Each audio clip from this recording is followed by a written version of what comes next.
I don't know how I'm going to survive January with the amount of new GPUs that we are expecting.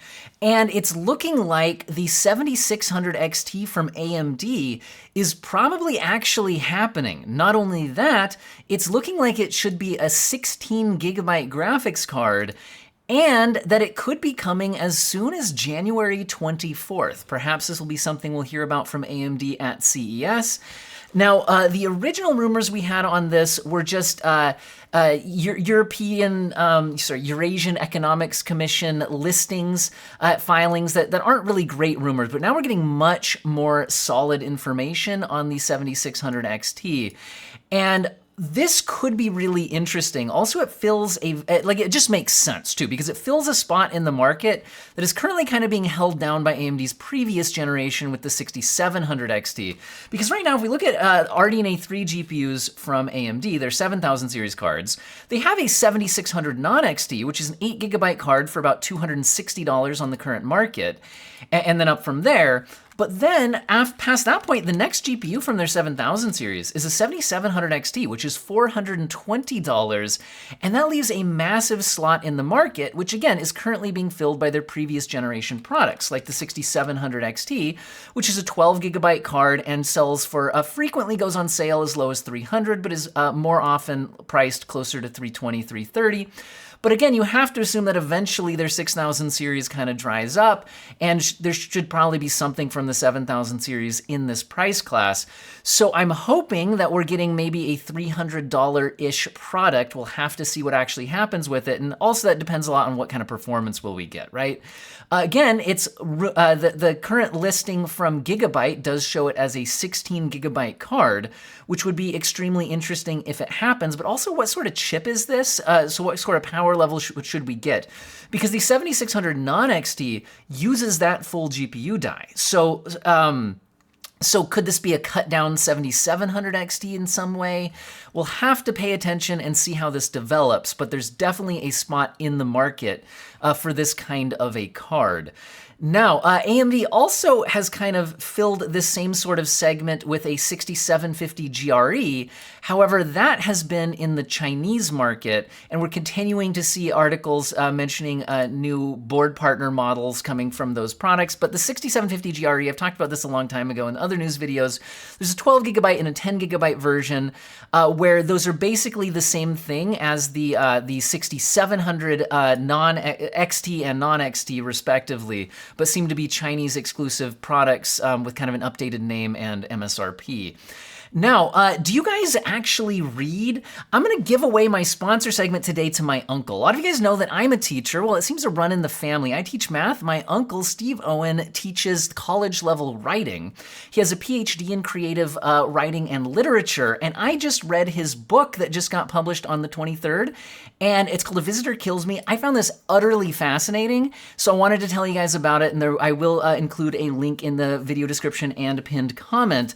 I thought this was just utterly interesting, but again, I don't think it's going to be for everybody. So do make sure that A Visitor Kills Me, a cabinet of violent curiosities, an album of stark incidents that are difficult to read, not because they are demanding, but because they seduce readers to stop and ponder the associations they conjure. The sheer beauty of these minimal stories is breathtaking, and together offer a penetrating gaze into some of the darker corners of life. I find that actually summarizes my overall thoughts on it as well. This was a quick read, and a fascinating read, but like I want to go back and read it again right now because it's so utterly thought-provoking in that it's like a series of surreal short stories that all tie together in the sense that it all feels like, and it is, I think, titled A Fragments of a Surreal Memoir. Anyway, I think it's utterly fascinating. Follow the link in the video description and check out my uncle's book. Anyway, Nvidia is finally giving China the D version of the 4090. This has been rumored for so long now. The idea was that the US government has restricted powerful AI chips being shipped to China. Now, then basically there's a certain power level you need to stay under to be able to ship products there. The 4090 was over that limit, so the 4090D or Dragon version for China appears to actually be real actually have pre-orders available now and apparently actually be arriving in China in late January, as well as other regions affected by the trade restrictions. It's looking like OC models won't exist for this, probably to make sure that you can't just overclock it to get around those AI restriction limits. Now, how badly cut down is this thing? Well, if we take a look at the specs we're seeing, it's looking like it does have a cut to CUDA cores from 16,384 down to 14,592. As well as a cut to tensor cores, which again, also very useful in AI applications, down from 512 to 456. Minor adjustments to clock speeds. Looks like the power consumption can drop 25 watts. Probably due to cutting down the specs a little bit, but overall it was listed on Nvidia's Chinese website at the same MSRP. So really it does look like just a less powerful 4090 for exactly the same price in the Chinese region, coming in late January. Now, for me, and I think for a lot of my viewers who aren't in the Chinese region, I think what most people would be interested in is, will this get high-end GPU pricing, especially on the 4090 in other regions, back to normal? 4090s right now still around $2,000 if I tried to buy one in the United States. And remember, they used to be available for more like $1,500 or $1,600, right around their actual MSRP. Until this whole trade restriction thing happened. If that doesn't make sense to you, like why would that be affecting the market? The basic idea is if you restrict, if there's a certain date at which you can no longer sell 4090s in China, then people with 4090s are going to ship them all to China before that date, which reduces supply elsewhere in the world, which then drives up price. So hopefully with China getting their actual, 4090D, hopefully that would then mean that supply returns to normal elsewhere in the world, and then hopefully also means that pricing returns to normal elsewhere in the world. And this doesn't just affect the 4090. I also noticed that, pricing on the 4080 and 7900 XTX, which had started to have more reduced sale prices, had started to creep back up. Like, we didn't get a lot of great Black Friday deals on them or anything like that, because I think it kind of affects the high end, because if this pushes the 4090 out of your price range, now you drop down to a 4080 or a 7900 XTX. So then demand on those goes up, right? So anyway, I'm hoping this has a positive impact to high-end GPU pricing once those are actually available and things start to settle out. The other thing that could be affecting high-end GPU pricing is the 40 series of super GPUs. And at this point, technically, yes, there's still rumors, but it's just obviously going to be announced at CES. We're getting things from Gigabyte here, saying Gigabyte CES 2024 coming soon, clearly showing a graphics card. T-minus 17 days until CES 2024. What's new? We'll announce it soon.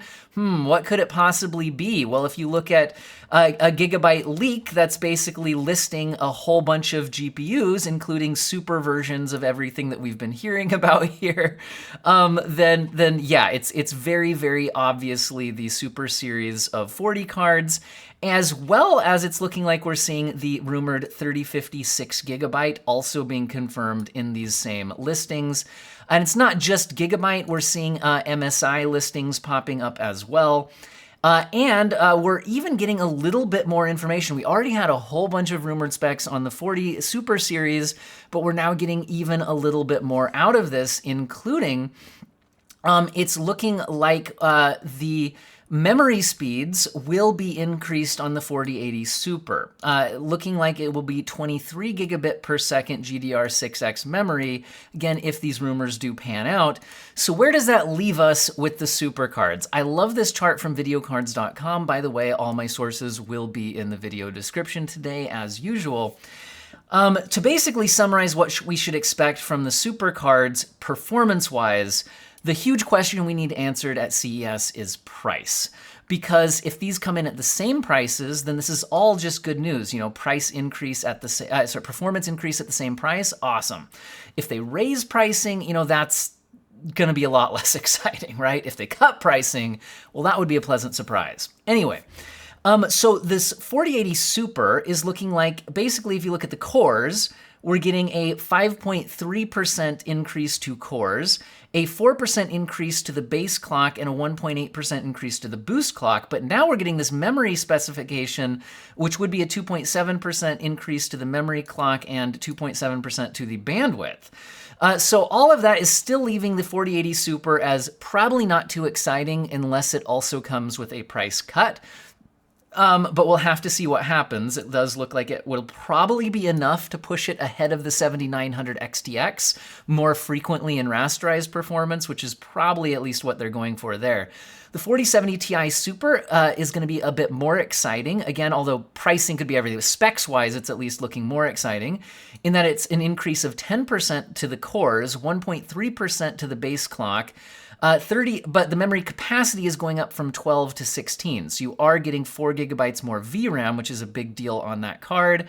And then the memory bandwidth should then be increased by 33.3, and others by 1/3 as well. So with that large increase to memory bandwidth and capacity, along with 10% more cores, 4070 Ti Super, what's the price going to look like? We'll have to see.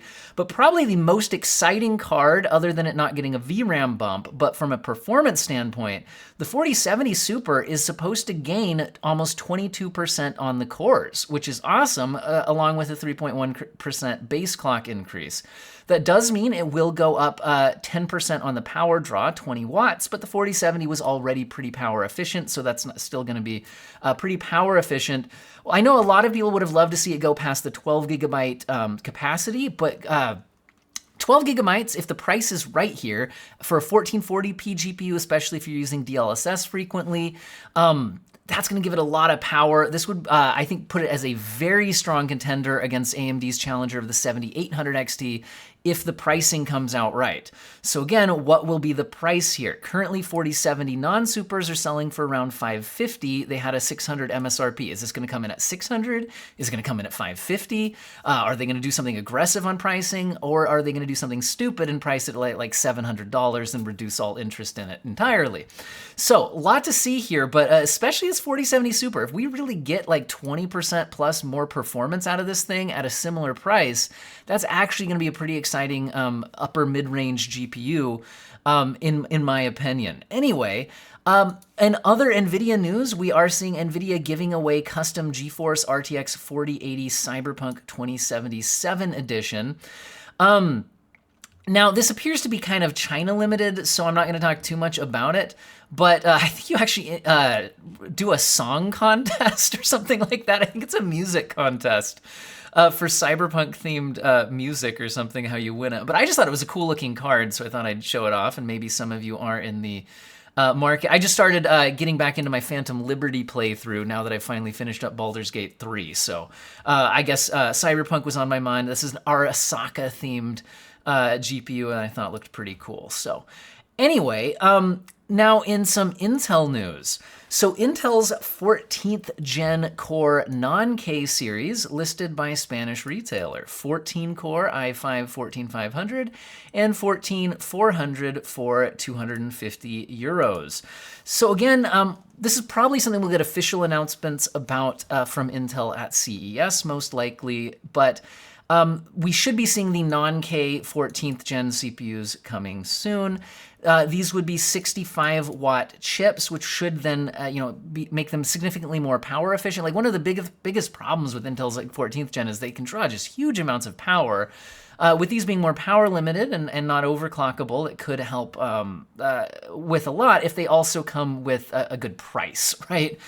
So I wouldn't make too much out of this pricing yet, but I do want to at least bring it up and kind of show off the pricing available here. As far as this one particular retailer's early listings in Spain. So it does also show off like what kind of parts we should be then expecting, and you can kind of see how the K and KF models compare with the non-K versions. So like your 14900K at 645 basically, versus 600 flat on the 14900 non-K.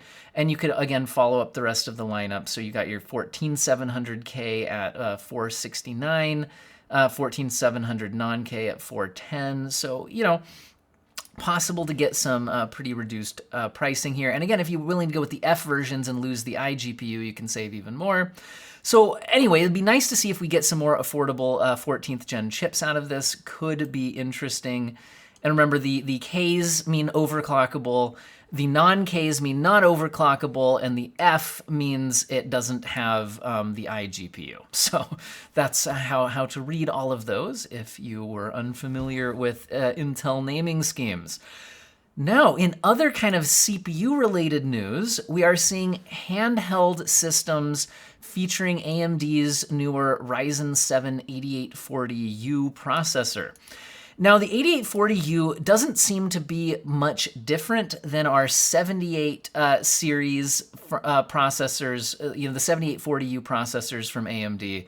And it is looking like basically GPD at least will be updating everything that had a 7840U to an 8840U processor. And that's basically shouldn't actually matter other than the fact that these are getting updated XDNA chips, which at this point, from a gaming standpoint, doesn't really matter. But I'm just really curious if at any point AMD will announce a version of FSR upscaling that is actually AI trained and could take advantage of the AI accelerator that does exist on some of their chips. That would be really interesting to me, especially on handheld PCs like these, because, like on my Steam Deck, a lot of times I am using FSR to boost performance, because, you need to get performance out of a little chip like that somehow. But at those low resolutions, FSR upscaling really doesn't look great, even on the small screen in a lot of games. So if there was something more akin to an AI upscaled process, more like DLSS and XeSS, that would be really cool. I have no idea if that's actually happening, but it would be nice to see. Also, just another chance to kind of show off the clamshell designs here on these, which I don't know. I don't do much emulation, but my thought here is, does that emulate DS games well? Can it handle the second screen on that? That'd be my first thought on there. They also have keyboard version clamshells and such here. So interesting stuff on that for sure. Now, another thing I want to mention is SSD pricing has been fantastic this year, but it's possible it's going to be not so great in 2024. We're seeing headlines saying the market is anticipating a 50% price surge for NAND flash in the short term. So if you've been seeing these low-priced SSDs and wondering if you should pick one up, I would say, you don't run out and buy storage you don't need, but it is very possible that pricing will go back up. So if you've been thinking you could use a big SSD, and prices have looked pretty good recently, it's looking like an upward trend for 2024 should be expected, and this would probably be a good chance to grab one before pricing goes up, although trying to predict the future on markets like this is always kind of guesswork. But yeah, one of the highlights for, with GPUs being as expensive as they are, one of the highlights for PC building this last year has been how affordable a lot of other parts, especially SSDs, have been. I've certainly picked up many, many terabytes worth of SSDs this year. Now, let's go into more PC game news. I wanted to mention this because when Cyberpunk got its 2.1 update, which moved the path tracing mode from a tech preview in the game menu to an official graphics setting, it did make some major changes to the path tracing. And many people, I'm only just hopping back into the game, so I don't really have side-by-sides to show. But I was seeing comments on my channel, as well as other articles and posting, people saying that the path tracing mode actually looked a bit worse after the 2.1 update. So I just want to mention, again, articles will be linked in my video description, that there is a mod available now to revert the path tracing settings back to what they were prior to the 2.1 update. With some screenshots available to back up their claim that it does offer some improvements to the path tracing mode. So again, I haven't I haven't actually tested this at all myself, but it is getting some good feedback online. And I did see people commenting about this issue on my channel, so I thought I'd throw this out here in the news video today since we had time. Also, Epic Game Store has been continuing to be incredibly aggressive on the free games. There were a bunch available around Christmas, which I didn't report on the channel, so I thought I'd mention today that it does look like Saints Row is free today if you're watching this on December 30th when I'm publishing it. Now, maybe you're not that interested in Saints Row, I have no idea, but one of the big draws to the Epic Game Store has been the free game giveaways. Now, is that enough to compete with Steam? I mean, it's certainly a reason to get people into the platform and give them a library on the platform, but I do think they need to become more feature complete, competing with what Steam offers before I think people will like if I have the choice to buy a game on Steam or Epic, I'm going to pick Steam every time because it's just a more feature complete store, unless there's some major improvements to Epic Game Store. However, well, I know a lot of people are negative about Epic Game Store for their pursuit of like exclusivity deals, and I understand that. I do think it will be good in the long run to have, I'm all for competition in the market, right? I don't think it's a good thing if Steam is would basically have a monopoly on PC gaming storefront. So having competition can only be a good thing. So anyway. Just throwing it out there that Epic Game Store continues to throw out the big name free games into the mix. And since I mentioned Steam, I thought this is fascinating and you guys might want to take a look yourself. Steam has posted a best of 2023 list. And also I want to make it clear, because people have been misinterpreting this online, that these are not published in any particular order. They're grouped into large groups. But these groups are not necessarily a number one to and then descending order list. And I think if I refreshed the page, it might even change which one's listed first here. So to be clear on that, we're not saying Destiny 2 is number one here, but it's part of the top group. Anyway, what kinds of categories do we have here? We have the year's top games measured by gross revenue. We're seeing Destiny 2. I've heard that this game's kind of in trouble. I don't really play it, but it's still one of the platinum groupings. In other words, one of the top grossing games of the year, apparently, along with Lost Ark, Starfield, COD Modern Warfare 3, Apex Legends, Baldur's Gate 3, Cyberpunk, Sons of the Forest, whole bunch of stuff here. But then we go down to the gold tier, and you can see a whole bunch of other games on the list. Wow, RDR2 down to $20 right now, guys. Anyway, man, it's a Steam sale. Am I going to spend some money right now? Probably. As soon as this video is over, we'll see what happens. Anyway, but yeah, I thought this was a fascinating article. One thing that was interesting for me was also comparing top sellers versus like most played games. But this is done by the top amount of peak players rather than like total number of hours played. So really it's measuring which games had the biggest peak concurrent player count. And we can see that Goose Duck managed to hit that. That's interesting. But anyway, a lot of kind of expected titles on here as well. But then seeing like Steam Deck games on here. This is by most played games on Steam Deck measured by daily active players.